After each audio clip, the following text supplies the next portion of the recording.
Good day and welcome back to the third part of our discussion on triple integrals and cylindrical coordinates.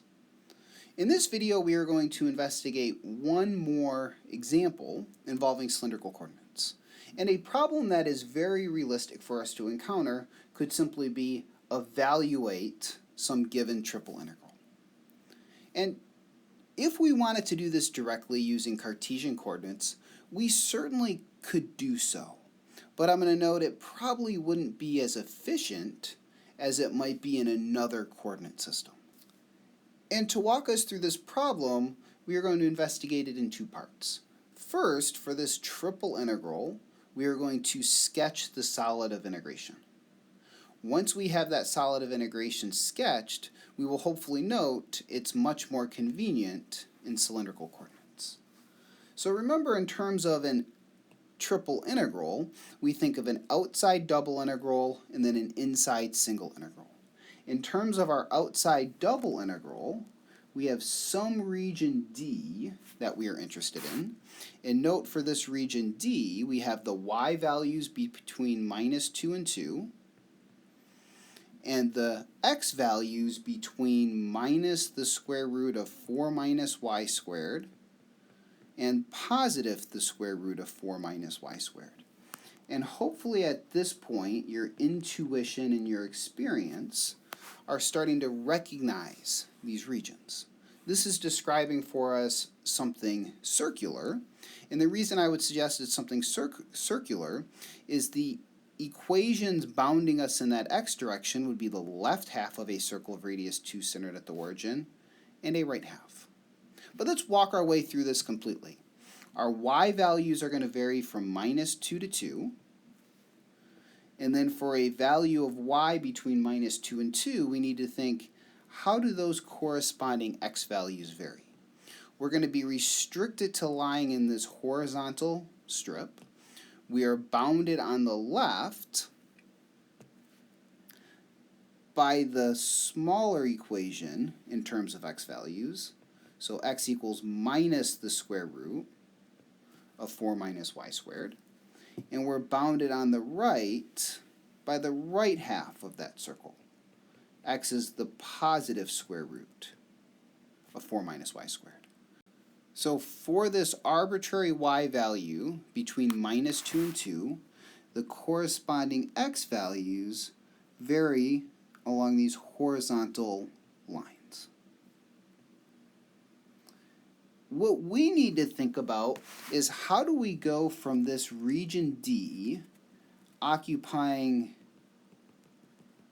a disk of radius 2 in the xy plane and using that to determine what does the solid of integration now sitting above that disk look like.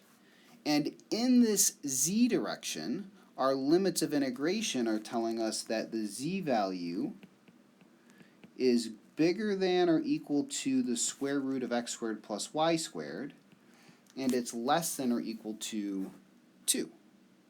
And if you are to think about this equation, z equals the square root of x squared plus y squared, what word would you use to describe it? And hopefully now you're more quickly recognizing this is the equation of a cone. In fact, in cylindrical coordinates, it's the standard cone that we encountered previously, given by z equals r. So sitting above this region D in the xy plane, our solid is bounded between the cone, z equals r, and the plane, z equals 2. And we might describe this solid of integration as being a solid cone. We are above and in a sense inside this standard cone, z equals r, and we are simultaneously on or below this upper surface, z equals 2. So we could really think of as our solid of integration as being a solid cone.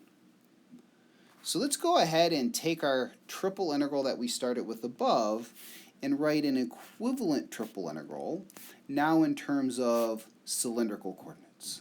So we're going to have a dz, dr, d theta, and we have an r that comes from converting to polar. Note every z remains the same, and the x becomes an r cosine theta. The inside integral in terms of z, we need to convert our limits of integration into cylindrical coordinates, or you can really even think polar coordinates.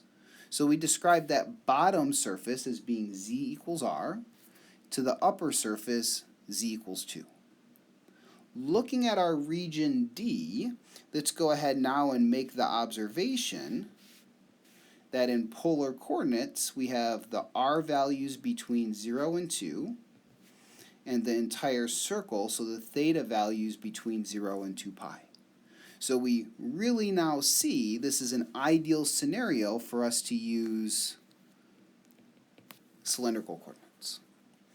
In fact, once we have this integral set up, I think we could even evaluate it extremely quickly by making an observation.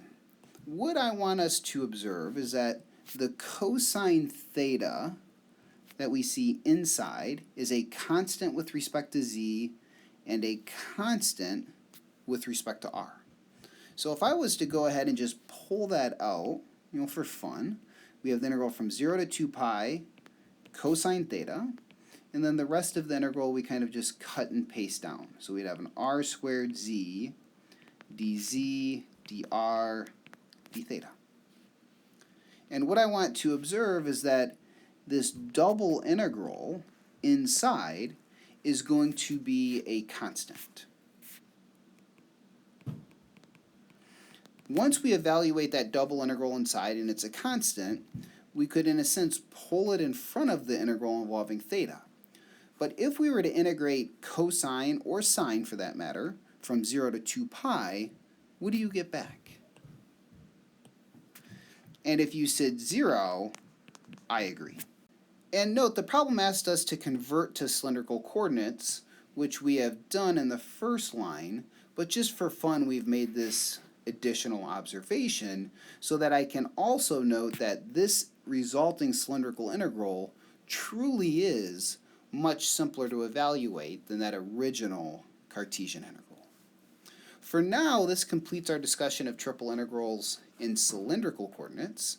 In our next section, we will introduce the idea of triple integrals in spherical coordinates, and after we investigate several examples, we will then revisit triple integrals from more of a holistic perspective, thinking about when we would want to apply which one of these coordinate systems, which will allow us to do a little more practice with cylindrical coordinates. But remember, there are plenty of good suggested problems you can find from the textbook, and as you have questions, do not hesitate to reach out via email or stopping by the virtual office hours. So stay tuned and take care.